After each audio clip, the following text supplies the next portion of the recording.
Well, hi, welcome to my shop this morning. And hey, got a whole new radio to start on. Well, it's not a new radio, is it? I'm sorry, but I don't really know anything about this radio other than what you now know just by spinning it around once. So we're going to take a good look at it, try to assess what problems it might have, and maybe even get to work on it. So let's just take a look at this power cord here. It's a little stiff, but not bad. Not bad. Okay, back on it. This is probably a terminal for hooking up an external antenna.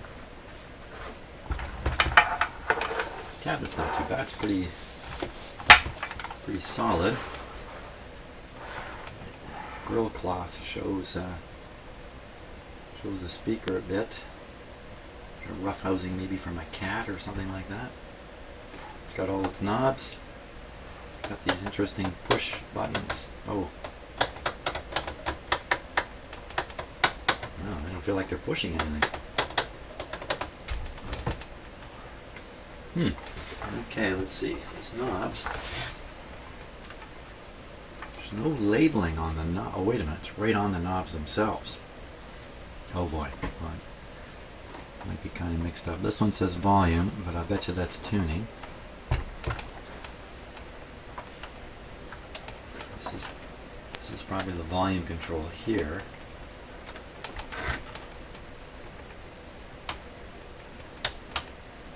It's probably a tone control. That would make this a spare. I don't know why it would have 4 controls. But, hey, where's the pointer? Uh-oh. Uh-oh. Yeah, this feels like there's no string on it. Uh-oh. Maybe have a stringing job here. The whole radio's loose. Loose inside there. Must have to get these buttons to slide out a bit when you pull the chassis out or something. Maybe the whole front. Maybe.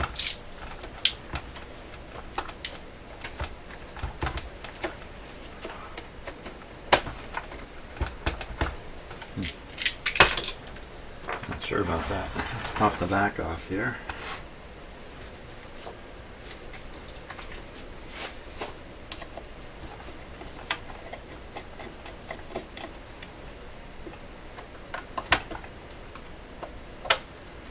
So I mentioned a couple videos ago that I got up in the morning, just a few days ago, not a few videos, but a few days ago, and it was minus 27. The official temperature was minus 33.3, in fact. Man, that is cold. That is very cold, even though I live in Canada. I'm in sort of the southern part of Canada, where most Canadians live kind of in the southern part, and it doesn't usually get that cold. So let's take a look here. Okay, so nice looking antenna on there. And it's got all its tubes. Assembled at plant number 1. Here, these will pull off. Excellent. That's excellent. You got 3 terminals. I'm going to make sure these go on the right terminals when they go back on. Which is the 2 outside ones. Oh, there's a note here. To connect radio to radio net antenna. Now, radio manufacturers like to name their antennas and try to sell the radio on the antenna they had on the back. The most famous one, I think, is the wave magnet. Sounds great, eh? Wave magnet.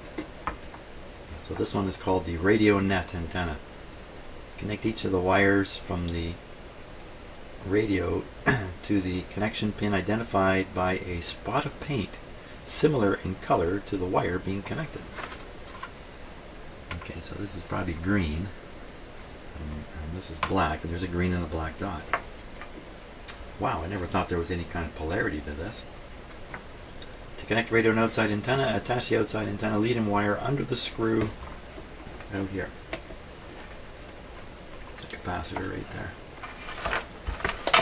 Okay, let's good to avail yourself of any information you come across while you're working on a radio like this. Occasionally there's some interesting or important information specific to the radio you're looking at. Excellent. We'll just set that aside here.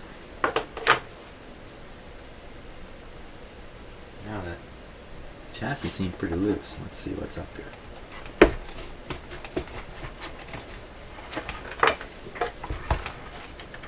Oh. Okay, so that's from somebody doing just what I was about to do. Trying to lift the radio like this, probably. That may or may not be a problem. A serious problem. Let's see. Looks pretty good inside. Looks pretty clean. Yeah, all kinds of evidence that somebody's poked around with this radio and left it in a poked around state. Let's see here. We own. Okay.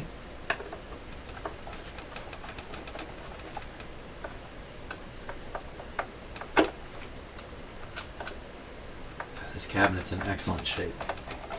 It's very important with a radio of this age that the cabinet be strong and the corners all tight and all that kind of stuff, because it's only going to go downhill from whatever state it's in. I mean, you can glue it back together a bit, but if you're going to buy an old radio, you want to get one with a solid, nice looking cabinet.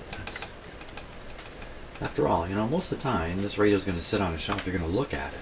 You're not going to play it every day, not anymore. And it's the look of it that's really an interesting number down here, stamped right into it, 7054J.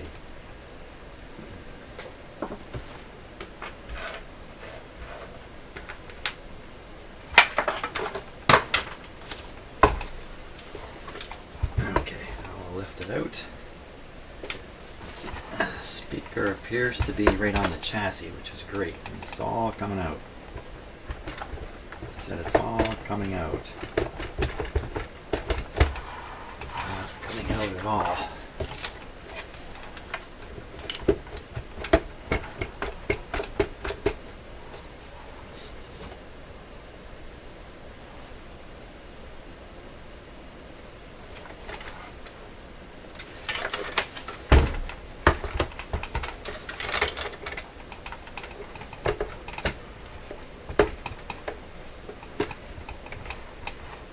It's really curious how you do this.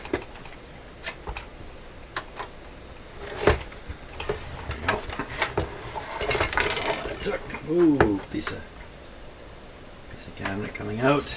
Set the radio aside. Take a look at the cabinet.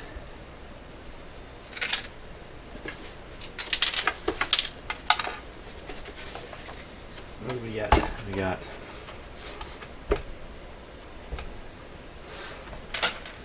oops, dropped one myself.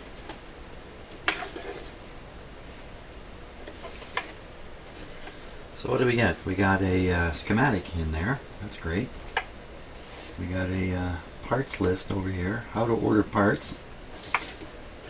And on this side we've got a Silvertone catalog number 7054. Gives a chassis number.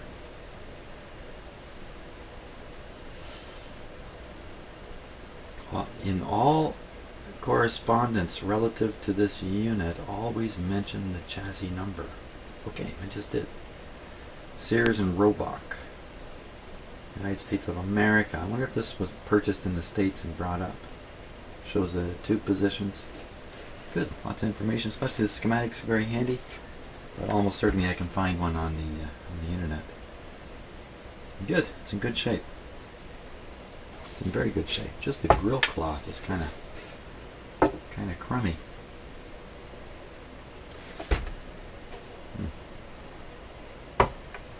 That's easy to replace. It's just a block of wood you pop off here. Replace the grill cloth, put the block of wood back on. Great. Good. Good solid radio so far, even though a little piece of wood has fallen out of it. Now, let's see about this. What is up? What is up? Where's the pointer? Where's the string? Where's the pointer? Where's the string? Now, sometimes when stuff like this happens, the person with the radio will tuck the missing parts into the chassis somewhere. So I'm looking to see if the pointer is sitting here. I don't see a pointer. No pointer. What's underneath? Underneath is open. Let's take a look. Oh, I see electrical tape. Here. Ooh. Replacement capacitor floating around. Resistor floating around. Wax capacitors here and there. So, got some work to do here. Power cord. But generally looks to be in good shape. Of course, it's been in its cabinet, so it's actually very, very clean under here. Tuning capacitors moving.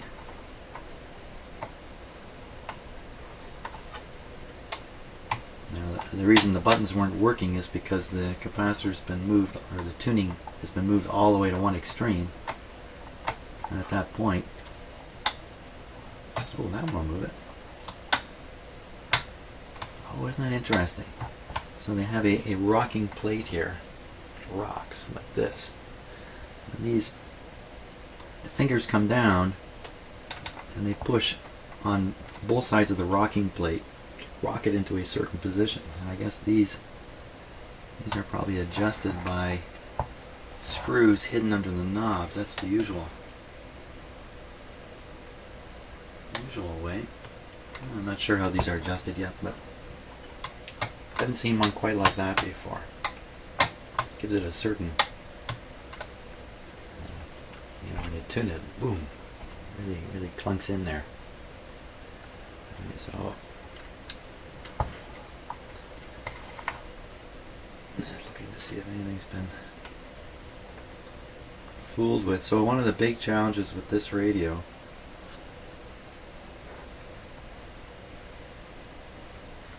is the missing string and restringing it.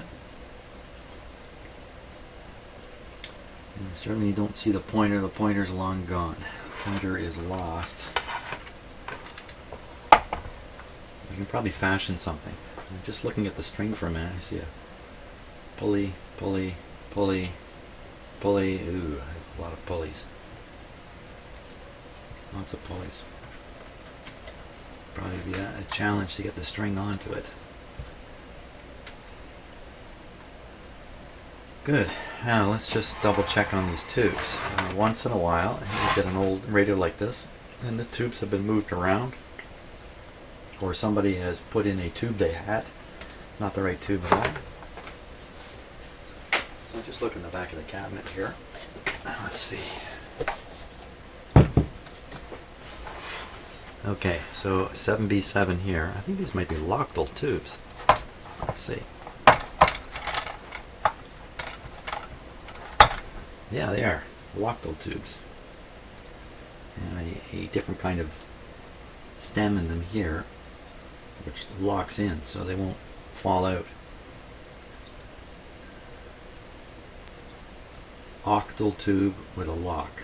Lochtel. Oh my gosh.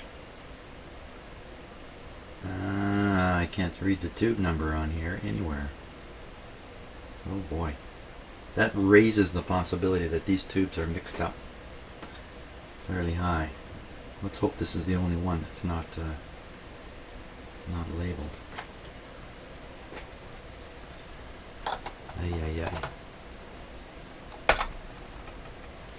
Okay, so this one here I can see is a 14Q7, that's correct. This one is also a 7B7, looks just like this one.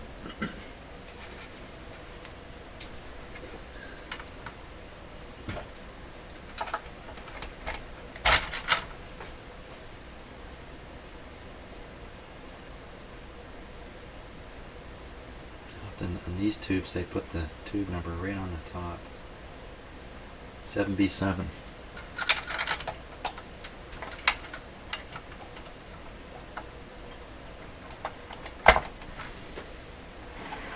pretty sure this is going to be a 7B7 also, but it is a rub dial. Oh no, I can see a little bit. 7B7, just enough to verify. This should be a 7C6.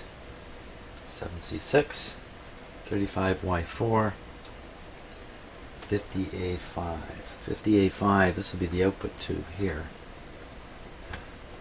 Lots of power in the heater. Well, by process of elimination, that's got to be the right tube. It's a tall tube. This is a tall tube. And these are the two tubes that are working hard. The rectifier tube and the output tube driving the speaker. And these tubes look a little funny, like a white color in them. No, they all look good.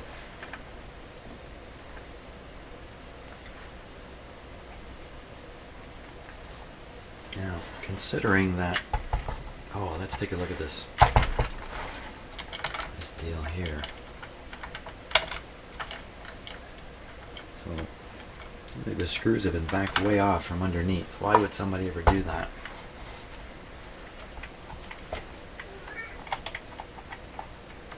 Oh, well, that's what these are.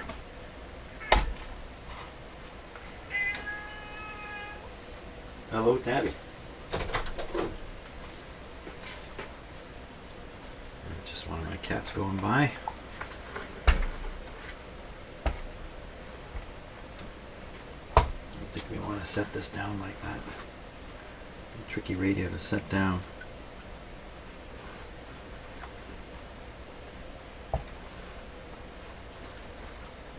Well, all the wires are connected. It looks to me like all that's happened is the screws dropped off the bottom. Why that would be is anybody's guess as to why that would happen. Awkward to get in there, but I should put them in there. That's for sure. Awkward because I can't turn this radio upside down and have it sit. See what I can do about that. Even sitting on its side here is not very good. There's the weight of the speaker on the top. Let's see what I can do.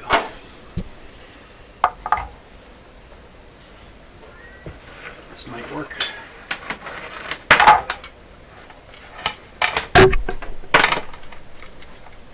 No, nowhere's near.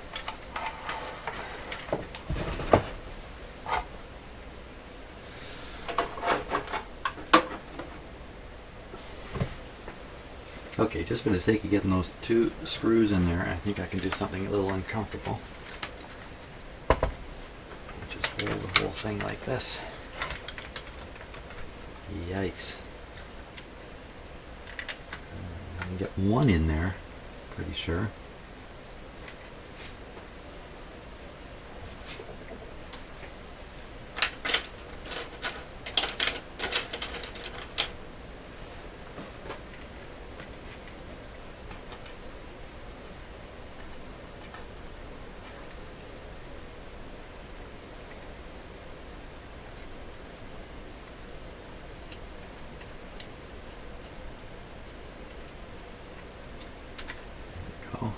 Now, there's a little nut. This is not going to be easy to do here. It's way down inside. Don't think I can do it with one hand. I got to come up with some way to hold this radio up here, so I'm going to have to figure that out before I continue.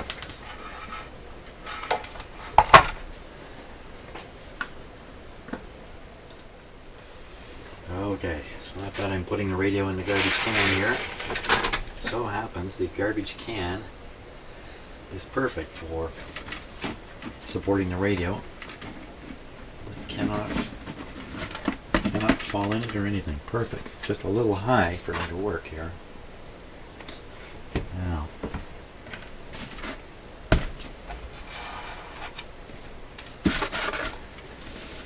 let's see if I can get a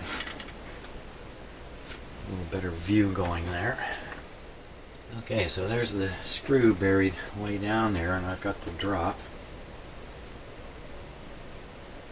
A nut and lock washer on top of it. Oh, Peanut.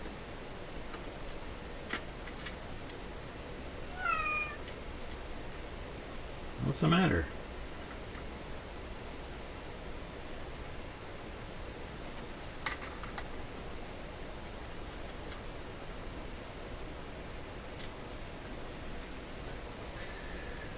Now the hard part. How do you get a nut in there? Oh boy. Get a nut in there and turn it. No, that didn't work. Oh, son of a gun. Easier to see in the camera than with my eyes here.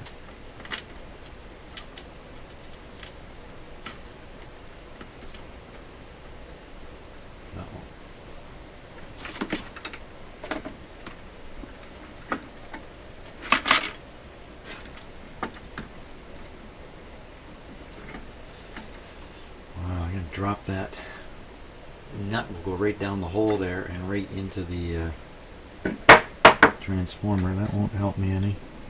Oh my gosh, how am I going to get it in there?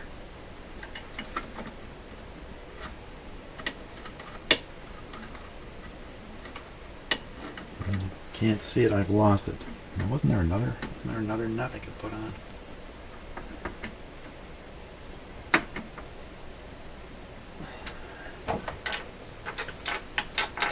I found two of the, one of them hit the floor. That's right. Oh boy. Hit the floor and went flying. There it is. Lucky. Okay, let's try this one. We'll just recover the other nut later.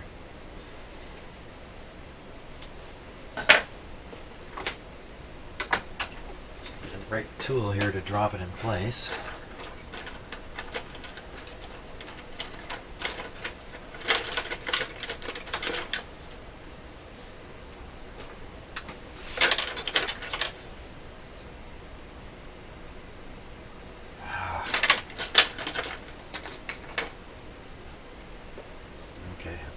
This.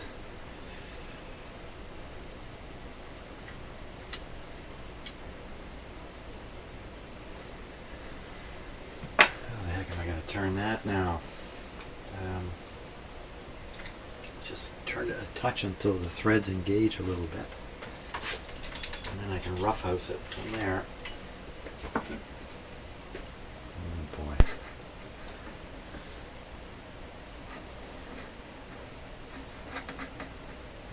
Good feelings that I can do this at all.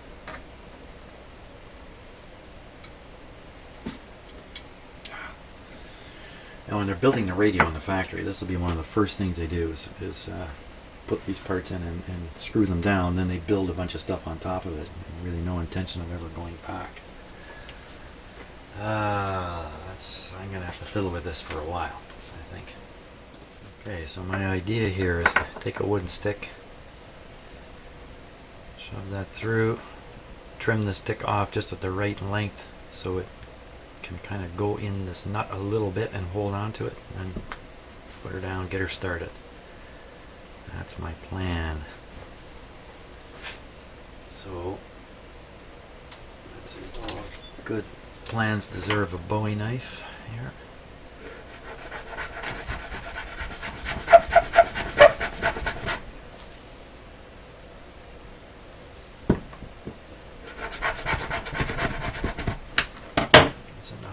Put a good mark in it. I just have to cut it a wee bit shorter than that.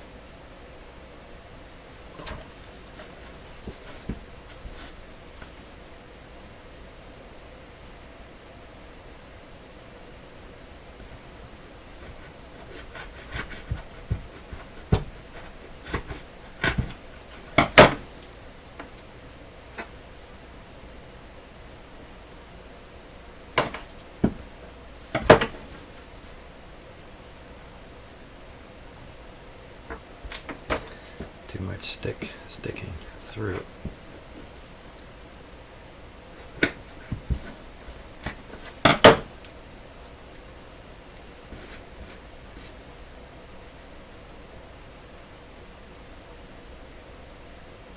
Okay. It's not bad.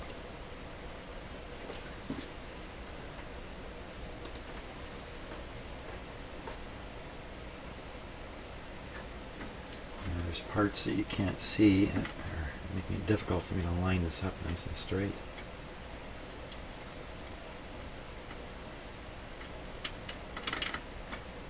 Got it. That got it. Now I can be a little more rough with the pliers here.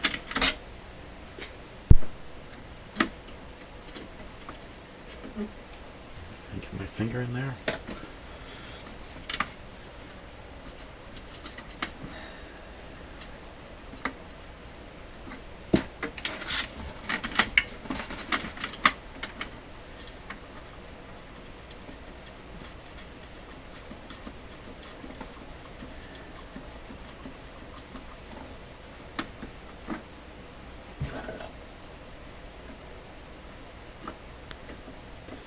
Even if I get just one of these on, we're way better off than having both of them off.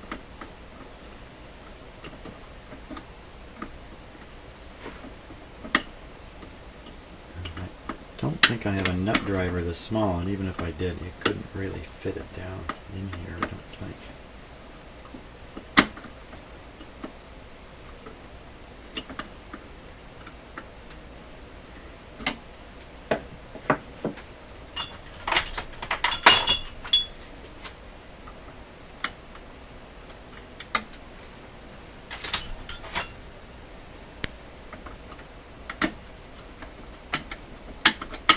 So much for what I said. That works.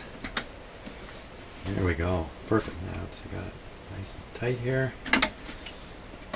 Good show on that. Okay. One thing done. While I got the close-up camera, let's just wander around here a little bit. So that's the back of the on-off switch.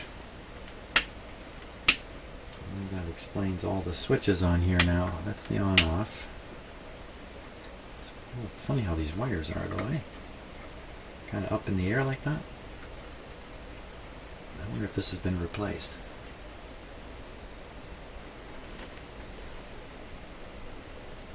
Hard to say. Hard to say for sure. Just go along and look at all these parts here. See if anything jumps out at us.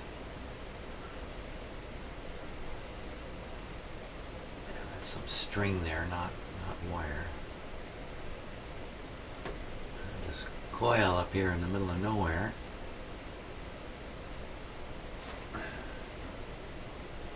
It's fairly solid. There's another one over here also.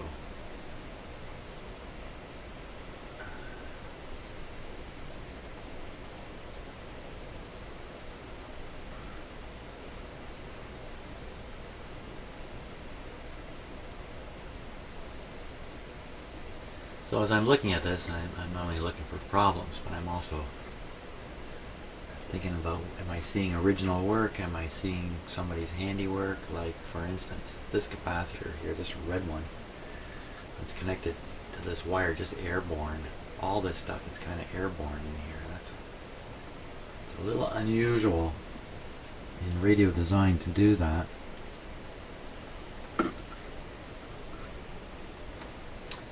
But very common in radio repair. So I'm not sure what to make of that.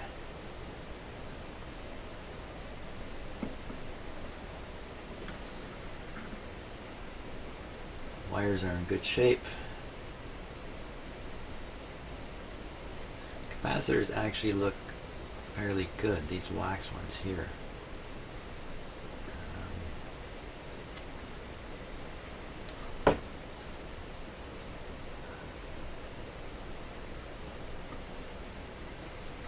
There's one way down in behind there that does not look very good.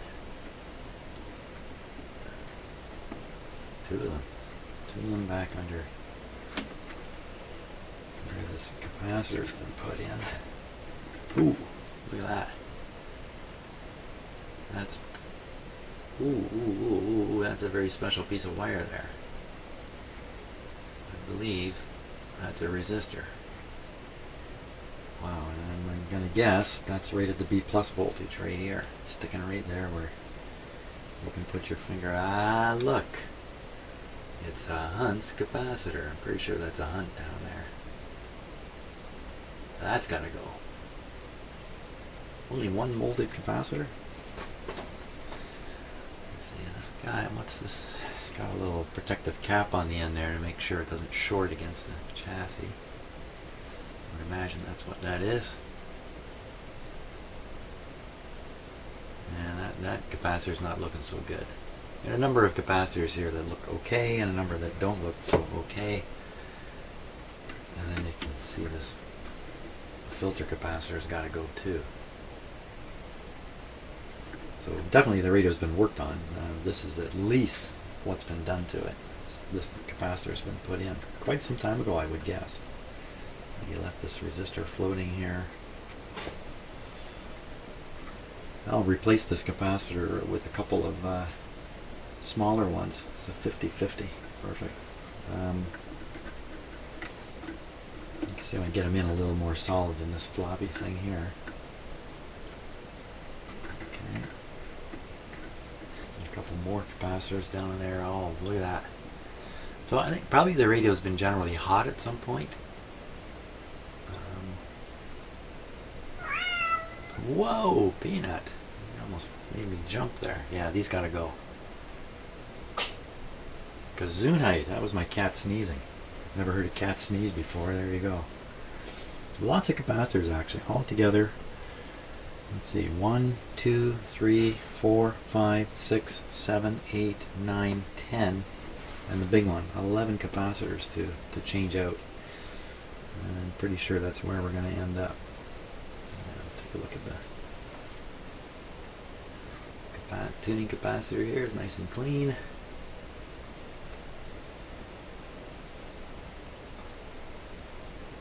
Nothing too funny with it.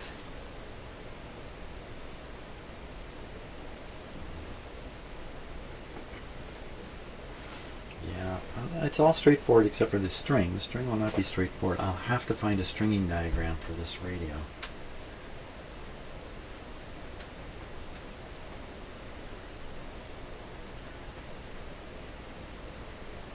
Let's see if we can find, where's the output tube here? The output tube is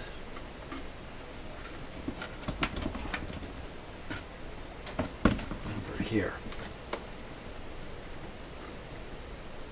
And that's the rectifier tube we're looking at there. And the output tube is right there. What I'm looking for is a fairly high wattage resistor. And I'm guessing is on the cathode of that tube. I don't really see one here. I'm just guessing there's one.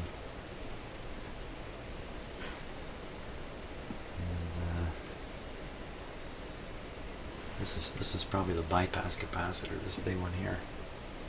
The resistor would be. No, I think this is on the tone control. So I think this is a tone controlling capacitor here. Don't know. I'll have to get the schematic and check it out. I know what's going on here. Of course I could look at the schematic in the... Well, let's take a quick peek. How does that work? A little awkward looking at the schematic inside here, but the close-up camera should help a lot. Let's take a look. Get a little light on the subject here.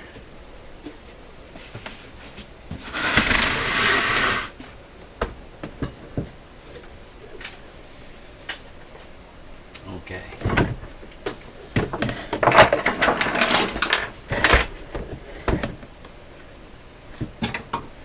There we go.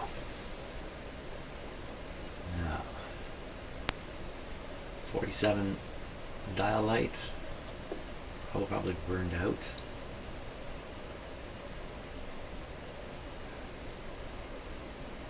.240s where the original were 240s. Yeah, there is a bypass capacitor right there. 25. I think it says 25 millifarads, 25 volts. There's a 150 ohm resistor in number 7. 150 ohm resistor doesn't show it as being a big wattage. See, the tubes are shown upside down from where they were usually shown, but these have the anode at the bottom of the diagram. Oh, what happened? Part of the schematic didn't make it. Too big to fit in there. Bill just cut the end off. Glue what's left in. Yeah. Oh, big notes here. Tube socket fuse, voltage readings. Socket prongs are to negative B and are taken with no signal. Line voltage at 117 where no reading is given. The voltage is 0 or too low to read. Too low to read. Are to negative B. Negative B. Negative B. That might show up here in the power supply somewhere. That point. Now it's easy to figure out. Now are all these heaters in series? Ooh, they are. If they're all in series, of course it's got a 50 output tube and a 35 rectifier. This is a 5-tube radio, so all these tubes are in series. And this leads to the problem of the hot chassis situation. That would explain why there's a capacitor on the external antenna connection. The purpose of the capacitor is to limit any fault current that might happen if you touch that and ground yourself somehow. A bit of a danger in this radio in that respect. So how do they actually handle it here? Let's look at find out where is the connection to the chassis. There's bound to be at least one connection to the chassis. There it is, C18. Point 1. And there's some more connections. See the variable capacitor, tuning capacitor. I believe that's what we're looking at there. 3 sections. Oh yeah, look at that. This capacitor's got 1, 2, 3 sections. Wow, okay, it's a hot radio. Hot radio. So it's got 3 tuned. You can see the dotted line showing that they're ganged together. And you can see the grounding of the frame to the chassis. So if we look in here, we should see, in fact, the frame, look at, it's just grounded right to the chassis. It's all continuous in there. Some radios, the capacitor frame is isolated on little rubber grommets and stuff. Sometimes only the frame of the capacitor has voltage on it. You can be fooled by handling the chassis safely and then touching the frame here of the capacitor, and yow, I got quite a lift there a couple of years ago. Learned my lesson very thoroughly on that. That's why it's good to look for these things ahead of time. Look through the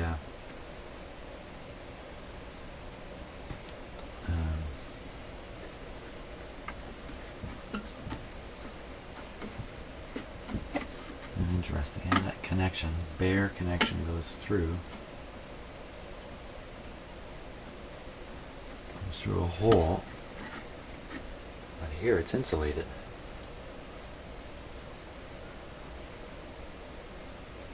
Where's it going? Oh, that doesn't look too good, does it?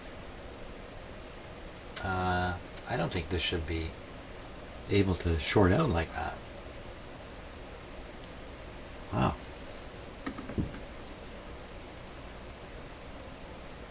That looks like a problem.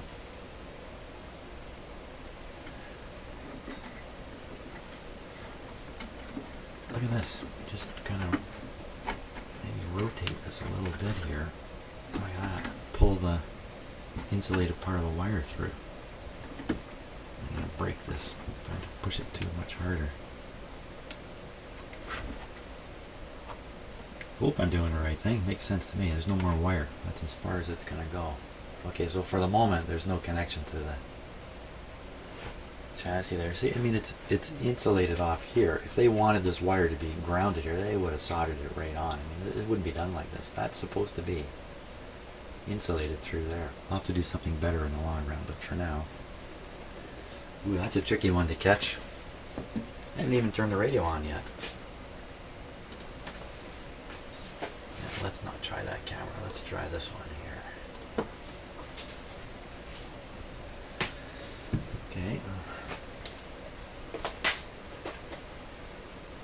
So what I'm thinking in my head also is, should I turn this on? Should I turn this on? Should I turn this on? I do like to turn them on. It's exciting. So, no antenna. You know, and I'm tempted to shotgun the capacitors, but I'm not going to do that. Last time I shotgunned a bunch of capacitors, which, what I mean by that is just go ahead and replace them all at once. I ended up with a radio that wouldn't stop squealing. And because I did them all at once, I was not in a position to really understand what had happened, if anything had happened. It could be I did everything just fine, and the radio squeals for some reason I haven't found yet, which is what I think has happened. But nevertheless, had I done them one capacitor at a time, the squeal would have showed up at a certain moment. I'd have a really good idea of just what is causing it. As it is now, that radio is sitting, waiting to come back in the shop here to haunt me some more. I don't want to get in the same boat here with this guy. When I go to do the capacitors, I'll do one or two at a time, or at least I'll look on the schematic and understand what it is I'm replacing instead of just going ahead and doing the shotgun thing. We could turn this on. I don't see why we can't. Offhand. Let's get a few things straight here. On-off switch. That's a good thing to know about. That's this switch for sure. It's on-off. And this is volume, this is probably tone. So it just has a separate on-off switch, which is why it's got the extra knob. So it's turned off at this point. You know, these buttons, they will still tune the radio. It's interesting, you know. You could get away without the string and the pointer. Could get away with it, but I'm not sure that'd be a good idea, actually. Okay, I think we can plug this thing in and see what happens.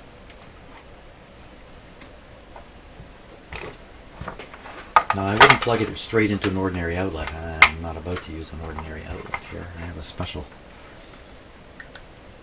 power restricting. While you're doing this,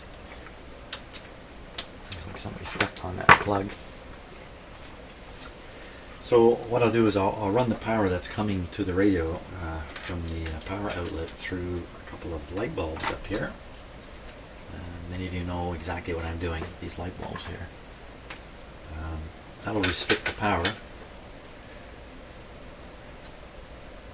and give us a hint if there's a short circuit or anything like that inside the radio. The radio is off right now. We will,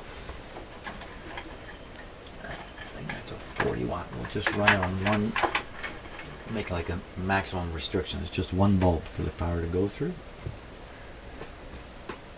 And I think we're all set. Switch is off, we should see nothing here. Nothing happening. Perfect. Switch on. Now I'm going to turn on the power to the radio. Watch that light bulb. The light bulb goes really bright. I'm just going to turn the power off, and we have to do some repair work before I do any more. The light bulb comes on bright and then begins fading right away. I'm happy. You can see the bulb. It's the back one here. Here we go. It barely came on. That's a good sign. That's a somewhat good sign. Okay, I don't have to worry about it up there anymore. You can see this light coming on here. It's another good sign. You see one of the tubes is lighting up. That's a very good sign. That means they're all conducting through their heaters. There's no burned out tubes here. Bulb has gotten brighter, lighter, brighter. That sounds like a radio to me. Now there's no antenna on this, so the most it's going to do is pick up funny noises in my shop here.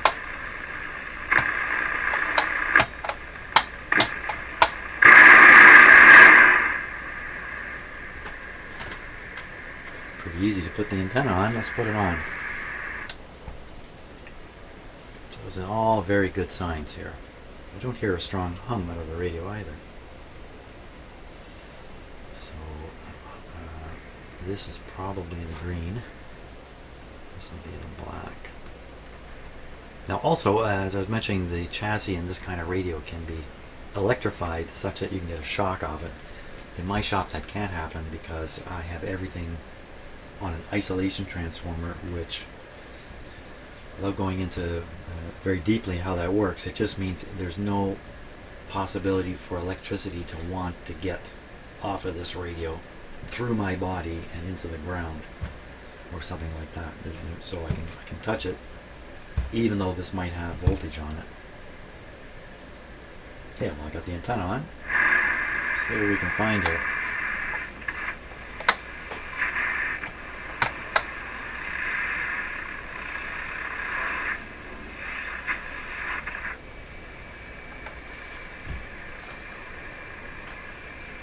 Turn it this way.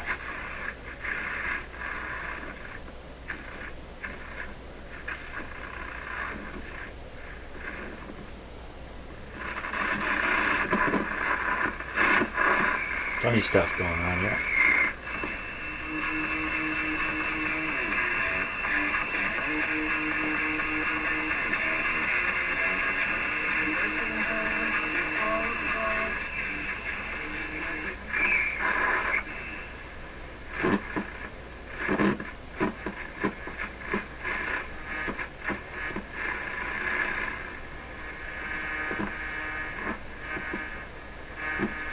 So that's either dirt or a short in the capacitor. It's going away, so I think it's just dirt.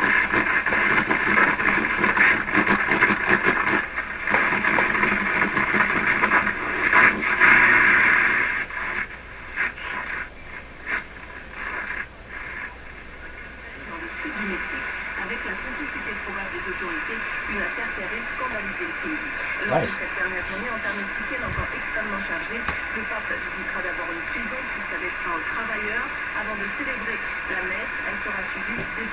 Wow. Okay.